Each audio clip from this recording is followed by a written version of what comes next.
Click बेटा। हाँ, टनाटन block में आप लोगों का स्वागत है। आपको चल रहे हैं संगम। इस समय स्नान करने के लिए आप लोगों को दिखाएंगे। अब चल रहे हैं हम संगम, दिखाते रहिए। क्या होगा बाबा? चल रहे हैं, स्नान करेंगे भोलेनाथ का। हाँ। और दर्शन करके बढ़िया चंदन लंबा लगा करके हाँ। और वहाँ से निकलेंगे भैया। हाँ। फिर आएंगे रूम पर अभी, और हनुमान जी का दर्शन है। सभी भी जितने लोग वहाँ आए हैं नहाने के लिए उनसे मिलेंगे। हाँ। और भगवान का पूर्ण रूप से दर्शन करेंगे कि भगवान शांति सुख समृद्धि दें और आप लोगों के साथ आनंद लें आज। और तो शिव जी को आज बेलपत्र और उनका सारा भोग चढ़ता है। तो उस भोग में आज उनका पहला भोग रहता है भांग और धतूर। भांग और धतूर वो मुख्य उनका वो क्या बोलते हैं, भोजन मान लिया जाए। भोजन नहीं माना जाता, उनका प्रसाद है। प्रसाद है और उनका आहार है। आहार है। और उनका जो है कहा जाए तो उनका सब कुछ समर्पण है। और तो आप लोग देखते हैं अभी समय हम गाड़ी से चल रहे हैं। अच्छा बाबा बताइए।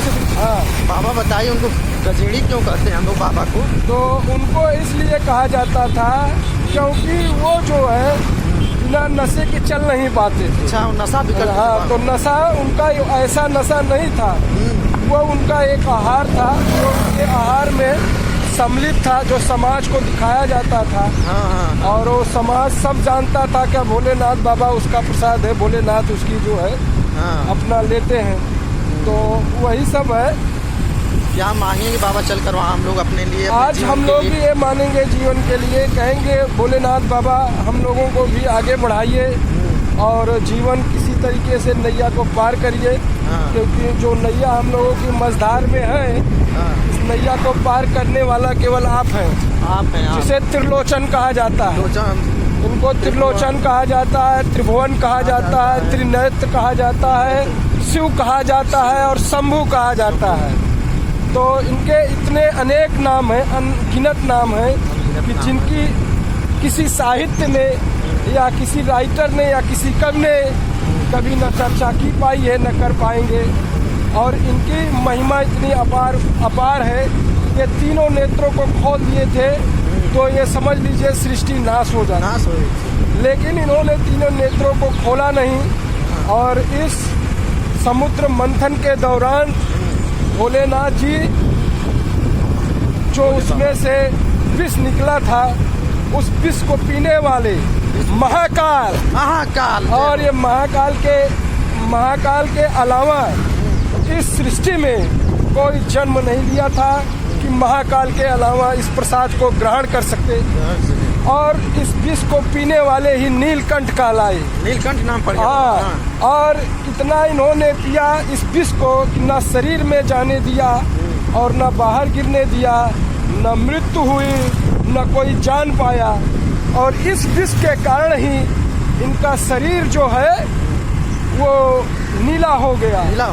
और जो हमारे गले का कंठ होता है, उस कंठ पर इन्होंने रोक लिया और इनका जो है वो गला नीला हो गया। तो इन्होंने उनको यहाँ से इनको नीलकंठ के नाम से जाना जाता है। इसीलिए इनको नीलकंठ कहा जाता है। हाँ, तो भोलेनाथ बाबा के बारात में बहुत से भी इस सृष्टि के, इस धरती के जितने भी जीव जंतु थे, भूत, पिचास, लंगड़ा, लूला, कीड़ा, बिच्छी, मतलब धरती के जितने भी जीव जंतु, मानव, भूत प्रेत, जितने भी सभी लोग थे, वो इनके बारात में गए।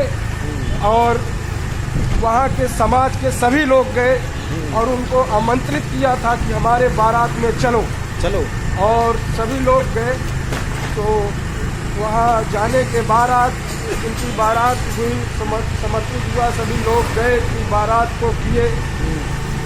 उसके बाद अब मैं बताता हूँ कि करने के बाद बारात, तो वहाँ पे एक समाज की, जिसको नाई बोला जाता है, नाई उसकी औरत ने भोलेनाथ से कहा, प्रभु मुझे आप कुछ वरदान दीजिए, या कुछ मुझे दान दीजिए, या कुछ मुझे नेक दीजिए। तो उन्होंने कहा, मांगो तुम जो मांगना चाहती हो। तो कहे कि मैं आपको कुछ देना चाहता हूँ। ठीक, तो उन्होंने कहा, जो इस सृष्टि में मैंने कभी किसी को दिया नहीं है वो मैं आपको दूंगा। तो उन्होंने अपने गले से निकाला नाग देवता को, जिसको शेष नाग कहा जाता है। हाँ, नाग देवता को निकाला और अपने गले से उनके आंचल में डाल दिया। तो उन्होंने कहा, अरे दैया, अरे प्रभु मुझे ये नहीं चाहिए। कहें, सृष्टि का सबसे बड़ा तुम्हें नेक दे रहा हूँ, जो कभी किसी को मैंने दिया नहीं है, और ये तुम्हें दे रहा हूँ। तो मैं आप लोगों को अभी चल रहा हूँ, जैसे संगम पहुँचता हूँ आप लोगों को ब्लॉग दिखाता रहूँगा। और नए नए ब्लॉग में, आज शिव जी का दिन है तो ये शिव जी को ये ब्लॉग समर्पित है। तो टनाटन बना ब्लॉग में आप लोग इसी तरह टनाटन बने रहिए, लाइक करिए, शेयर करिए, सब्सक्राइब करिए। धन्यवाद। जय हिंद। जय हिंद।